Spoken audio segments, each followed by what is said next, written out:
monster too much, though. I'm not ready yet.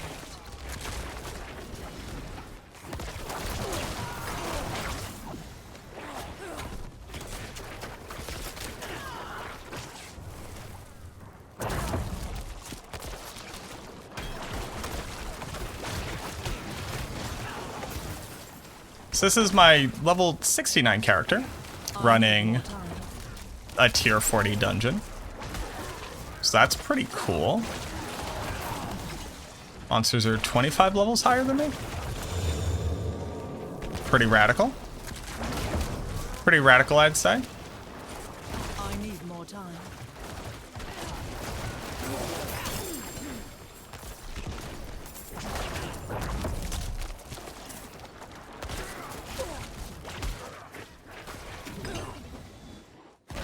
With resource burn, which is pretty rough sickles for me, considering all I have is a potent blood 10. I don't have Umbral. I don't have the ability to generate resource except from potent blood on a min roll from my Codex of Power. I dare say, I think this build is very strong.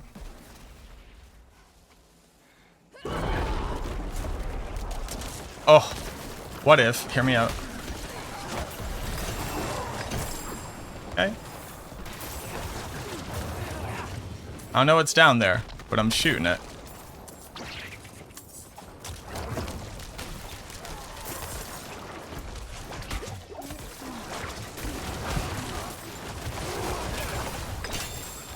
I'm not ready yet. Okay, pretty cool. The Bone Storm on Lidless helps me to proc the crit for Barber, so that when my Blood Lances come down, they are already activated on Barber.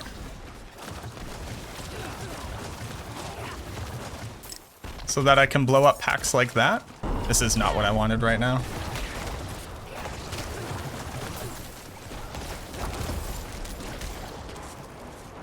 I'm not ready yet.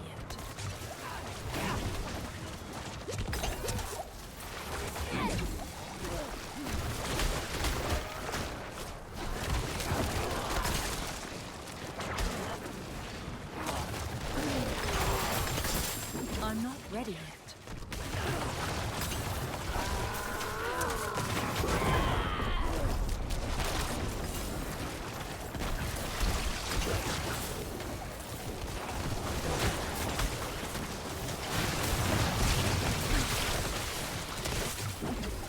The answer is it probably depends on your build and your current power level, and you will need to do the math. It needs to be...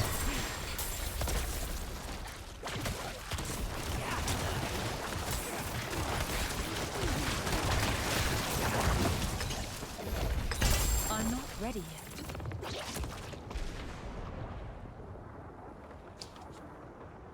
Turns out if you put the Barber onto a Bloodlance Necromancer and you abuse a couple different little crit mechanisms, you can run tier 40 at level 69 this early into the season with only like 2 pieces of gear that I would say are arguably like my best in slot pieces, and then a motley crew of pretty random just other gear, like this rare chest piece I don't even have an aspect on yet.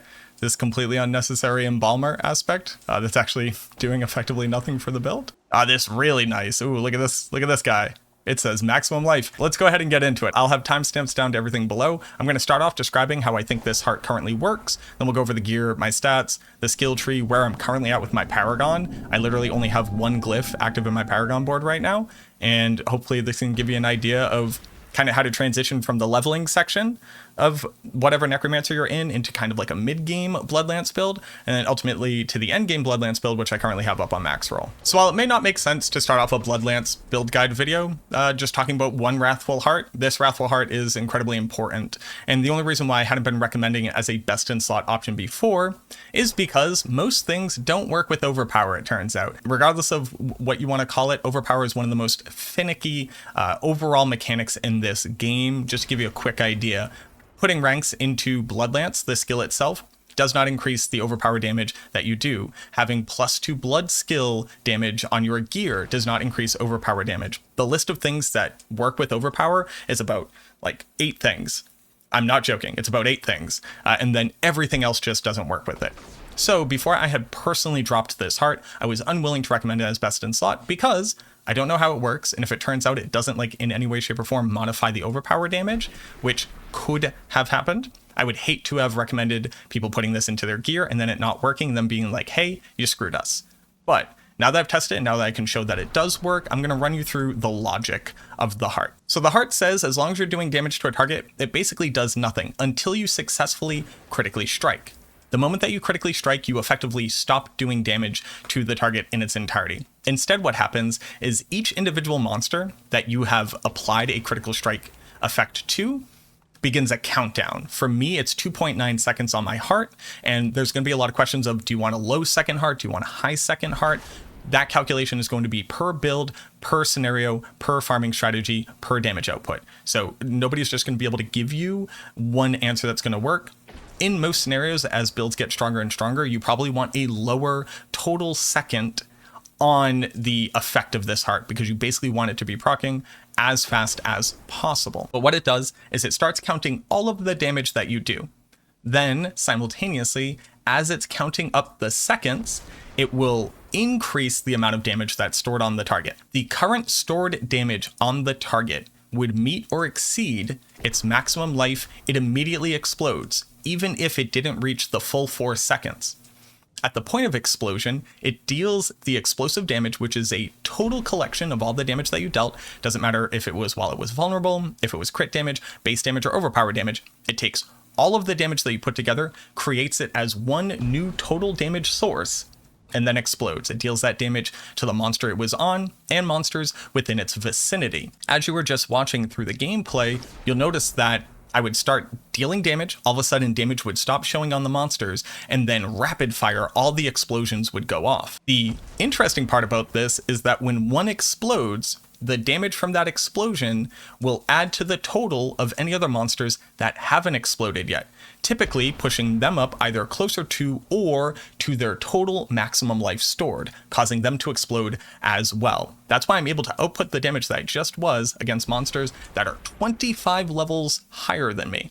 Now that we understand that, that's how we're able to output the damage, let's start talking about the other aspects in the other gear that's important for this build for it to be able to pilot in the way that it does.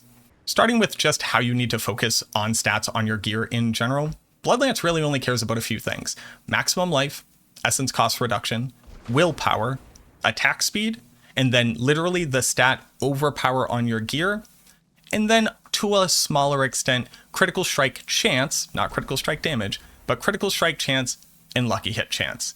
On top of that, just defensive stats across the board, and that's all you care about. You don't need critical strike damage, you don't need vulnerable damage. I don't really even altogether need that much lucky hit, or at least at this point I don't. Later on, you may need more lucky hit, but it turns out that the Barber actually makes you so efficient with your damage. I find that I'm only casting half as much Bloodlance casts as I was previously, because I'm able to do minimum damage to kill a monster as opposed to overkilling a monster. So even that's just helping with essence generation in total, but that's what we're looking for. Survivability, willpower, all stats, because all stats is actually pretty powerful for us. It gives us crit chance, armor, willpower, which increases our overpower, etc. And then as much defensive stats as you can stack as well. So we have total armor here. On the chest, I literally just have armor and maximum life. I guess I have a little bit of dexterity here, but as you can see, this is complete trash city. On the gloves, I actually have like near best in slot stats. It's an incredibly low item level, but near best in slot stats. So we have critical strike chance, lucky hit chance, attack speed, and then overpower damage. You can kind of go back and forth between lucky hit chance and lucky hit ability to restore primary resource on your gloves. And now that we can kind of abuse having Bone Storm up a lot more often with Lidless Wall, which I'm not necessarily married to, you may actually be able to move Critical Strike off from this slot to instead get the lucky hit chance to be able to generate resource. Basically, if you could be permanently casting Blood Lance as fast as possible, as many times as possible, that would ultimately be what you want to do. So being able to manage your essence is a huge benefit to that, obviously. And then we're using Grasping Veins. Grasping Veins is incredibly important because it gets us the crit chance that we need to be able to activate Barber whenever our Corpse Tendrils goes off. And since we're actually using the Sacrilegious Heart, which auto casts our Corpse skill, i.e. Corpse Tendrils here, then we're able to get that proc up like double the amount of time that we normally would, on top of Decrepify naturally reducing cooldowns as well. And the reason why this is so important is because the critical strike damage multiplier actually works for overpower. Most other things don't, but this one does. So it's one of our biggest total multipliers of overpower damage. And that's why it's so good to have Grasping Veins on the build in general. There is a world with during a speed farming setup, you don't necessarily need this. And you can actually use like just higher base damage multipliers and attack speed multipliers, but I haven't quite gotten to that point yet. I just don't have the gear to be able to prove that statement. For the pants, these ones are actually disgusting. I think that these are my forever pants. They rolled really high item power. They have maximum life, damage reduction while injured, and damage reduction from close. And then we put Bone Storm on it. There's a lot that goes into how Lidless Wall works, but basically how it works is once there's a Bone Storm on the ground, even if yours has run out, every time you successfully lucky hit on a monster, it will summon another Bone Storm. So you can have 100% uptime on Bone Storm, which both helps to constantly put out crit chance opportunities to be able to start the Barber's countdown, as well as permanently generates us barrier here, while continuously gaining us the benefits of the damage reduction and the critical strike chance. So I definitely think that Lidless Wall slots into the build a lot better now that I have the Barber, but before that, it's just suboptimal to utilize this because having the barrier and the crit chance wasn't super important prior to adding this hard on. For the boots, we're currently using Penitent Greaves because Penitent Greaves is also on that very short list of multipliers that legitimately increase overpower damage.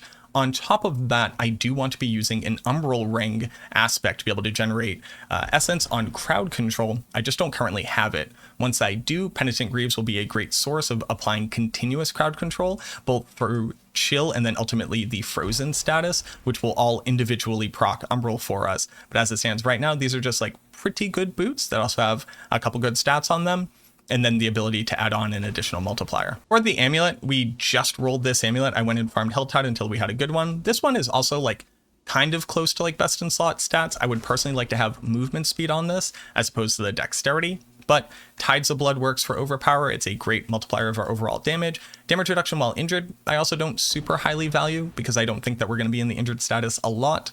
Although a blood build can maintain injured status along with its fortify and its ability to generate barrier. But if this could say Tides of Blood, essence cost reduction, movement speed, and then either additional ranks to amplify damage, which is one of the few things that works with overpower, or just armor in general as another good defensive stat, that would probably be the best. And then we're using Rathma's Chosen here.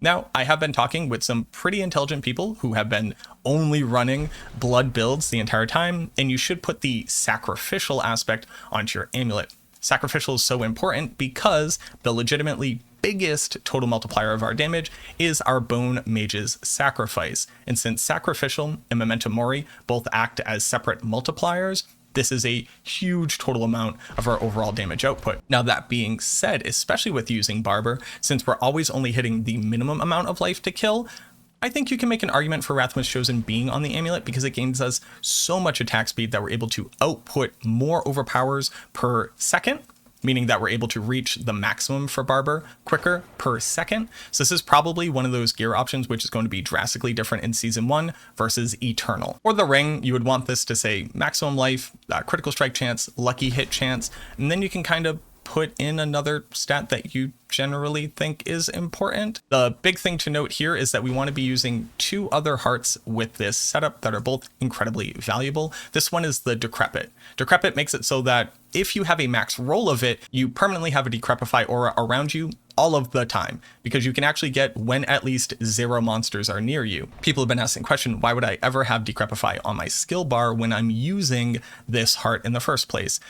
And for people who don't know, when you're pushing high tier Nightmare Dungeons, which obviously looks a little bit different now that they have reworked their difficulty, being able to proactively cast Decrepify to 1, generate essence at max range with Umbral, 2, proactively apply a slow and a damage reduction to monsters is really important. On top of that, if you then missed into that pact, being able to already have all of the hits from Blood Mist, having a chance to hit the lucky hit on a Abhorrent to both like stun the monsters as well as reduce cooldown, is a huge efficiency gain. You do not have to put this here. You can even pick up like Iron Maiden to be able to generate essence at range. That's kind of an idea, something that you can do, but I'm personally still using it. And again, as you can see, this ring is absolutely trash. It literally just says a small roll of maximum life, just to give you an idea of the average power level of my gear. And then we're also using Hungry Blood. Hungry Blood is kind of like the aspect for Blood Lance. It says when you lance a target, you spawn a lance that goes into another target, and that's on top of your lance's ability to pierce naturally from the enhancement in the skill tree. The thing about this is that they had to nerf it because it was causing issues with the server, so it has a maximum total number of targets that it can trigger onto. So you actually get to use a secondary aspect, which we'll talk about in another second, to generate more lances. But this is bare minimum the thing that you need to make a Blood Lance build function effectively. And then for our last ring, again, you would want to have similar stats. I'm currently using the Sacrilegious Heart in this one, the one that auto procs your corpse skills. I've made a video covering how this works. The only addendum that needs to be made to that video is that Corpse Tendrils does use up the corpse on the ground, and it also procs anything that says when you consume a corpse, whereas Corpse Tendrils naturally does not do that. But what it also means is that you're able to basically double up on your total Corpse Tendrils procs per second, because the ring will proc once every 6 seconds on Corpse Tendrils, and you're able to manually cast. So if the ring procs once every 6 seconds and I can do it once every 9 seconds, along with Decrepify, reducing the cooldown on my own, that's effectively doubling the total number of Corpse Tendrils, which helps to maintain our maximum buff with the Grasping Veins aspect, as well as apply Stagger incredibly quickly to bosses. Now, it turns out with Barber, I don't need to worry about Stagger altogether that much, but maybe pushing into higher Nightmare dungeons, it will come down to that. And these two things together have just been an incredible addition of overall survivability, damage, and crowd control. It's been bananas. And as you can see, I'm using a Codex of Power Potent Blood. This says when you consume a Blood Orb, which this aspect again automatically consumes Blood Orbs when you use it. We'll talk about it in a second, I promise. So that's my only way of generating resource other than spamming Hemorrhage. On Blood builds, you actually just spam Hemorrhage all the time, because not only does it generate essence at an incredibly high rate, and it can hit in an AoE, it also generates Blood Orbs, which helps this aspect again to be able to generate essence from this. Ultimately, I do want Umbral, because Umbral is just much better at proactively generating and more consistently generating essence inside of a battle as opposed to Potent Blood. But a max roll Potent Blood will probably do pretty well for most people's scenarios if you're using it with Gore Quills. And since we've talked about it so much, let's talk about the wand. Interestingly enough, the lucky hit chance here and the attack speed are the most important stats. We don't care about the damage at all. We do care about overpower damage as well as all stats, but literally no other stats on this thing matter. You can technically have like crit damage since we are critically striking a little bit, but our base skill damage is incredibly low. It really doesn't do anything. You could arguably have basic skill damage and ultimate damage since we are using Bone Storm and Hemorrhage quite often. But overpower and all stats are the only things that you can actually put on this thing that matter. And now here we're using the new aspect, Gore Quills. Gore Quills is interesting, has a little bit of nuance to it. I'm not going to beat you over the head with it, but basically if you have Blood Orbs on the ground, when you cast Blood Lance, the Blood Orbs will consume themselves. I think it procs like 3 or 4 times, like 3 or 4 orbs per cast. It won't just spawn all of them as new lances, and they will try to fly out to hit targets that are not currently lanced. The damage from this doesn't really matter, but it gives those targets the lanced status, meaning that when you do overpower on your next Blood Lanced cast, it'll apply that overpower everywhere. This helps us, along with Hungry Blood, to be able to apply as many lances to as many targets simultaneously. And again, with Barber, the ability to spread out that damage and get up to the max cap of the monster's life as fast as possible to cause the domino effect of explosions to kill off the entire pack. The other benefit is that since it consumes the Blood Orbs, it triggers everything that says when you consume a Blood Orb. So it triggers our Potent Blood to be able to give us back essence. It consumes the orb, so it heals you. When I have the Blood Drinker aspect actually leveled, it'll also generate Fortify for us when we consume the orbs. And then we're using Lidless Wall. Again, Lidless Wall's only purpose here is to generate additional Bone Storms to maintain the damage reduction, barrier, and the crit chance, and to apply small instances of crit damage to trigger Barber.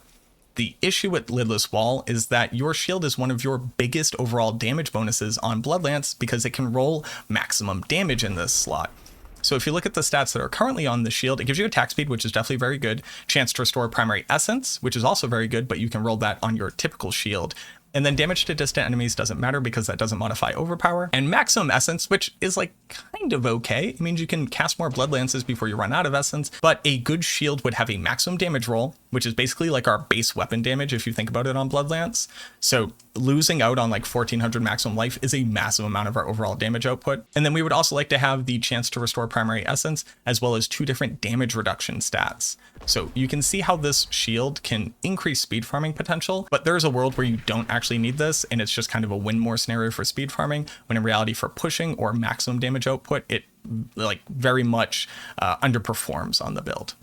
For our sacrifices, we want to be using Skirmishers. Now, this critical strike chance has become altogether that much more important for triggering Grasping Veins, the damage multiplier there, as well as the Barber Heart. And then for Skeleton Mages, our Overpower sacrifice, obviously. And then on Golems, you want Blood to be able to increase your maximum life, because maximum life is equal to our damage for Overpower. You could also use Bone for the increased attack speed, which isn't, again, terrible, but I think eventually you would just consider this to be suboptimal. Interesting question would be whether or not, since Barber is applying a critical strike damage total to the target, if using this critical strike damage multiplier would make Barber more efficient to proc more quickly.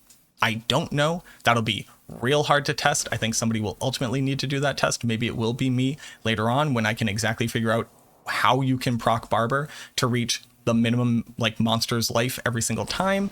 But if somebody ends up thinking about that in the future and is like, we obviously all should have been using this, I was thinking about it too. I'm just too lazy to test it. Skill tree is a little bit scuffed right now just because Imperfectly Balanced is bugged. You can only put 1 point in, and Imperfectly Balanced works with Overpower, so we would want to put 3 points into this if we could. That's why the skill tree is just a little bit scuffed city. But Hemorrhage with increased attack speed, that's absolutely bare minimum.